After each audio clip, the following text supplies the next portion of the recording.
салом бинандагони азиз, барномаи ахбори озодӣ аз студияи марказӣ дар шаҳри Прага тақдими шумо мешавад. Шалои Гулхоҷа ҳастам ҳамроҳатон ва ҳоло таваҷҷӯҳ кунед ба сархати мавзӯи барномаи имрӯз 14 январ. созмони дидбони ҳуқуқи башар дар гузориши солонаи худ ҳукумати Тоҷикистонро барои беэътиноӣ ба ҳуқуқи инсон танқид кард. пешниҳод аз ҳаққи падару модарӣ маҳрум кардани даллаҳо ва соҳибони фоҳишахонаҳо дар Тоҷикистон занони танфурӯшро нигарон намудааст. мо намехоҳем буда кумоя бигиран айдаст мо як ҷои корхона ташкил мекунам кор кунем. нони бепул ҳам мешавад. дар Хуҷанд як зану шавҳари бознишаста сандуқи тақсими нони ройгонро гузоштанд.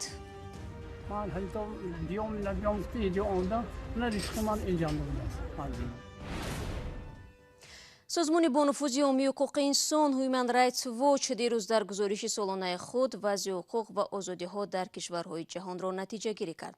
Тоҷикистон ба қавли муҳаққони созмон соли гузашта ба зиндонӣ кардани мунаққидони ҳукумат аз ҷумла фаъолони мухолиф ва журналистон идома додааст.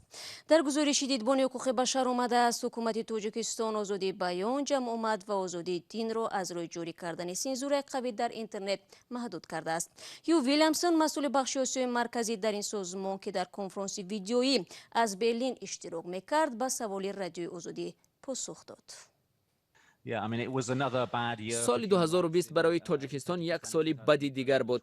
моҳи март интихоботи парлумонӣ гузашт ки ба қавли нозирони созмони амният ва ҳамкории Аврупо озоду одилона набуд. Тоҷикистон дар эътироф кардани пандемия хеле дер кард ва бо ин кораш зиндагии одамони зиёдро таҳти хатар гузошт. COVID-19 дар зиндонҳо ҳам паҳн шуд. вазъ бисёр ташвишовар буд. инчунин хушунати хонаводагӣ ҳам афзоиш ёфт. Ҳю Вилямсон айни замон бархи кору тамоилҳоеро ёдовар шуд ки дар робита бо ҳуқуқи башар дар Тоҷикистон ба қайд гирифта шуданд. иттиҳоди Аврупо дар чаҳорчӯбаи муколамаи солонааш бо ҳукумати Тоҷикистон чандин масоили марбут ба ҳуқуқи башарро матраҳ кард. як гурӯҳи кории муҳими Созмони Милали Муттаҳид бо мақомоти тоҷик идомаи ба зиндон андохтани сиёсатмадорони мухолифро дар Тоҷикистон дар миён гузошт. аз ин рӯ мо аз шарикони байналмилалӣ тақозо мекунем ки барои матраҳ шудани масоили ҳуқуқи инсон кори бештар кунанд ва ин мавзӯъро ба як ҷузъи муҳими ҳамкориҳои худ бо Тоҷикистон қарор диҳанд. инчунин тақозо мекунем ки дар равобити худ нигарониҳо аз ҳуқуқи башарро бо масоили иқтисодӣ ва амнияти пайванд бидиҳанд. мақомоти Тоҷикистон ҳамеша гузоришҳои созмонҳои ҷаҳониро беасос номида қабул надоштанд. ин бор вокуниши расмии онҳо дастрас нашудааст, вале як вакили парлумон ва ҳам коршиноси тарафдори давлат хулосаҳои созмонро рад карданд. тафсилоти мавзӯъро шумо метавонед дар сомонаи радиои озодӣ зернишони www.ozodi.org пайдо кунед. дар Тоҷикистон бо пешниҳоди тарҳи ислоҳ ба қонуни оила мехоҳанд шахсони далла, соҳибони фоҳишахонаҳо ва афроди гунаҳгор ба бадрафторӣ бо ноболиғонро аз ҳаққи падариву модарӣ маҳрум кунанд. пешниҳоди ҷазои сахттар аз ҳоло занони танфурӯшро нигарон кардааст. онҳо мегӯянд мақомот қабл аз қабули ин тарҳ бояд барои зиндагии беҳтари онҳо шароит фароҳам кунанд. бо чанде аз чунин афрод ҳамкорони мо Сарвинози Рӯҳулло ва Шаҳлои Абдулло صحبت داشتند. пешниҳодҳо ба тарҳи ислоҳи қонуни оила ба парлумон ки ҷазои маҳрум кардан аз ҳаққи падарӣ ва модариро барои шахсони далла ва соҳибони фоҳишахонаҳо пешбинӣ мекунад, бархе занони танфурӯшро нигарон кардааст. шӯрои маҷлиси намояндагон ин тарҳро 11 январ баррасӣ карда, интизор меравад рӯзҳои наздик дар парлумон қабул шавад. аммо маълум нест вакилон якдилона аз он ҷонибдорӣ мекунанд ё мухолифат меварзанд. Заринаи 21 сола модари 2 фарзанд аст. мегӯяд ҳанӯз аз синни 16 солагӣ вориди кӯчаи танфурӯшӣ шуд. ба гуфтаи худаш як иштибоҳ дар наврасӣ ӯро ба ин роҳ бурд. ӯ хабарҳо дар бораи сахттар шудани ҷазо барои даллаҳо ва соҳибони фоҳишахонаҳоро аз зани миёнраве шунидааст ки дар ин кор ба ӯ кӯмак мекунад. кӯмоя набарам як ҷои кор ташкил мекунам кор кунем пули квартира метем 1000 сум пули ниянка метем моро ма якҷо меёвем сум магарем ки ҳам хеле кунем ба. зарина мегӯяд мактабро пурра нахондааст ва ҳеҷ ҳунаре ҳам надорад. ӯ аз роҳи интихоб кардаш изҳори пушаймонӣ мекунад. мегӯяд кори осоне нест ва онҳо ҳар рӯз бо хатар рӯбарӯ мешаванд. میان میزنن ما پروتکل میکنن چیکار کنیم خیلی زندگی مجبور ممکنه. талоши тағйиротҳо ба кодекси оила дар мавриди сахттар кардани ҷазо ба даллаҳо ва соҳибони фоҳишахонаҳо дар ҳолест ки вазорати корҳои дохилии тоҷикистон низ сари чанд вақт дар бораи боздошти нафаре бо иттиҳоми фоҳишагӣ ё ташкили фоҳишахона хабар медиҳад. мавҷударо миёни ин гурӯҳи занони танфурӯш дарёфтем ки барои пайдо кардани муштарӣ ба занони мисли Зарина мусоидат мекунад, аммо аз он тарс дорад ки бо қабули ин тарҳ дар парлумон از یگانه دخترش محروم می شود. نه برند دا کمونه چی با میبرند مادر عذاب کشته کلان کرده با میخیزن میبرند یک کارخونه مون بیا کار کنیم و دا کمونه نگاه کنیم کلان کنیم. مسئولین کمیته کار با زنان میگویند یکی از پیشنهاد کننده های این طرح اصلاح به کودکس اویلا همین نهاد است. آنها به این باورند که تلاش محروم کردن والدان از حق پدری یا مادری میتواند تعداد زنانی بداخلاق و ساکنان فاحشه‌خانه ها را در جامعه کاهش دهد. ما باید تصور کنیم که وقتی که ما زن رو به فاحشه جلب میکنیم یا به کارهای غیر اخلاقی جلب میکنیم و نوبسته از اون در خانه اون زن یک یا دو فرزند موجود است که به تربیت و تعلیم اون ذریع خود رو میرسونند. هنگامی زن در شبانه در وای باشد، در حالتهای عملهای غیر اخلاقی باشد، پس فرزند اون در کدام سال قرار دارد، یک ما نمیدونیم نه که یک تاثیر به جامعه خود میرسونه. مطرح کردن موضوع زنان تنفروش در جامعه سنتی تاجیکستان سالهای آخر چیزی نو نیست.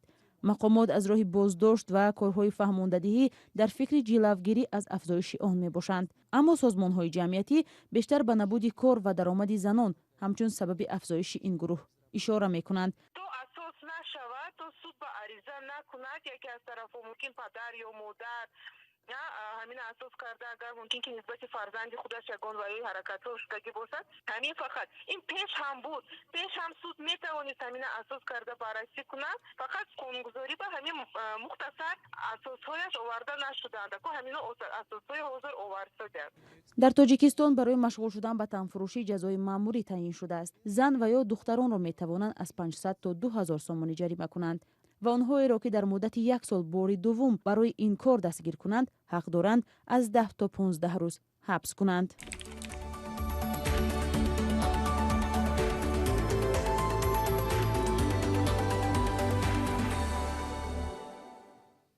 شما برنامه خبری رادیو زودی رو تماشا دارید. متخصصان سازمان جهانی تندرستی برای آغاز تحقیق در انتظار جهت پیدا کردن منبع اصلی کرونا ویروس نو به چین وارد شدند. گروه 10 نفری متخصصان امروز به شهر ووهان رسید که کرونا ویروس در آنجا آخر ماه دکامبر سال 2019 پیدا کرده شد. حالا آنها باید معلوم کنند که ویروس چگونه از حیوان به انسان سرایت کرده است. حکومت چین این فرضیه را در میان گذاشته است که ویروس شاید از گوشت آلوده وارداتی جانورهای بحری به چین آمده است. این فرضیه را مؤسسه ها و متخصصان بین المللی به پای خواندند. برمیگردیم به تاجیکستان. یک عائله بازنشسته در شهر خوجند اقدام خیرخواهانه را راه اندازی کردند. آنها بخشی از پول نفقه خود را برای خریداری و تقسیم نان بی پول به خانواده‌های کم بضاعت جدا نمودند.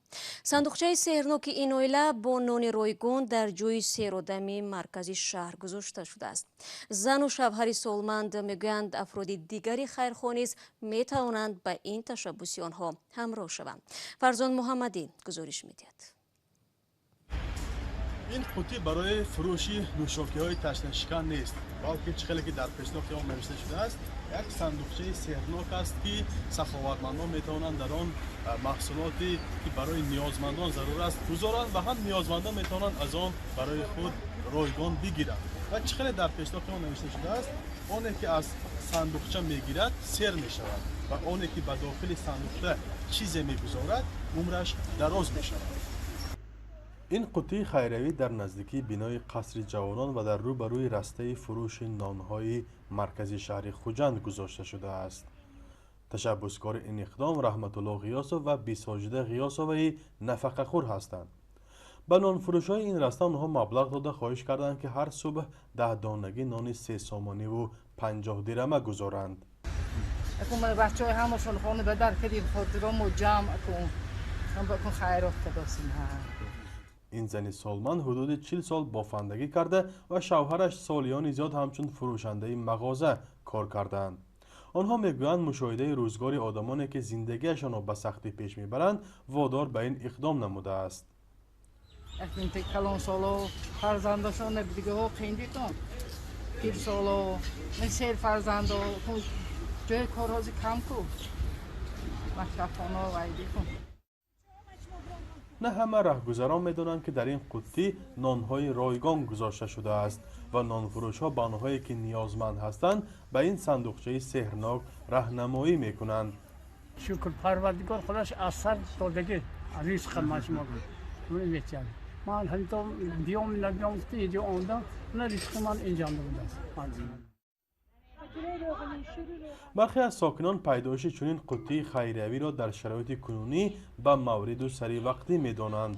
همینجا نه با هر کجا و مونا قوطی های با نقص میشد که آدم هازی سال چتر که اینقدر وانی اکن شده میشه اکن بسیارتر میدونن و یک گذر همون آدمایی که بعضی هستن که میگن که مثلا حج برفتن در کارهاز من میبینم که شرایطی حج روی نیست یا شهر برفتن بگذارم همین سخاوتی همین کار تشکیل کنن بهتر. با من آدمایی که چی سرشون بدارد شرایطشون بدارد از خودشون هر چی میگذارند پیچینی می وافلی می چیپس می همین چیزها رو میگذارند. تأسیس قوطی خیریوی بانان رایگان در حال است که سال گذشته با سبب بسته بودن مرزها و افزایش قرب سامانی نسبت به دیگر پولها نرخ آرد نیز بالا رفت. حالا نرخ یک خلطه 50 کیلویی آرد در تاجیکستان از 215 تا بیش از 260 سامانی به فروش گذاشته شده است که نه همه خانواده توان خریداری آن را دارد. بنابر آمار رسمی در تاجیکستان 182,000 خانواده کم بضاعت هستند. با شروع پاندمی کرونا ویروس و از کار محروم شدن صدها نفر در تاجیکستان و روسیه احتمال می رود شماره چنین خانواده ها بیشتر شده باشد. فرزان محمدی، رادیو آزادی، شهر خوجند. محض یا مساج با مور البته تصورش مشکل است ولی این نمود خدمترسانی در گوشه های مختلف جهان تا رفت معروفتر می شود. از جمله در مصر صاحب یکی از تالارها توسط 20 نوع مور مشتریان را مست نموده درباره فایده‌اش در گزارشی که حالا همراه می بینیم نقل می کند. این صحنه را که بیشتر به برنامه سیرک مانندی دارد نه همه بی ترس و وهم تماشا کرده می توانند. مورهایی که در روی و بدن میزاجان میخزند در یکی از تالارهای محض قاهره برای آرامش آنها استفاده می شوند. صوفت صدقی صاحب این مرکز میگوید که بسیاری ها در اول میترسند اما بعداً راحت میکنند. محض با استفاده از مار هم برای روح و هم جسم فایده دارد. گردش خون و فکرانی را بهتر کرده اندرفین و یا هورمون خوشبختی را بیرون میبرد. چون این محض باوری آدمان را به خودشان بیشتر کرده مسئولیت را مستحکم میکند. صدقی برای جلب مشتریان اول این نوع محض را بی پول پیشنهاد میکرد. حالا برای نیم ساعتی آن 100 فونت مصری میگیرد. دی زین درباره چنین نوع خدمات از شبکه‌های اجتماعی آگاه شده تصمیم گرفت که آن را تجربه کند.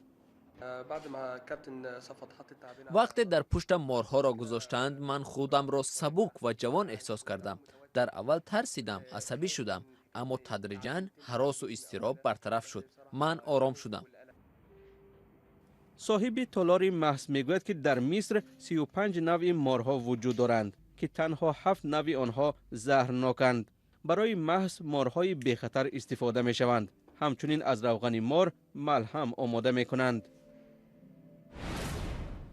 با تمنای آرامش شما بینندگان عزیز با همین مطلب میرسیم به پایان برنامه امروز. اخباری از این بیشتر و چون همیشه در سامانه رادیو آزادی زیر نشانی www.azadi.org بخونید و نوارهای روز رو پیوسته میتوانید در صفحه آزادی ویدیو در کانال یوتیوب ما تماشا کنید. یادتون نرود عزیزان که فردا باز همه شما رو با خبرهای نو منتظر خواهیم بود. خود رو تندم احتیاط کنید و خدا نگهداری هر یک شما عزیزان باشید.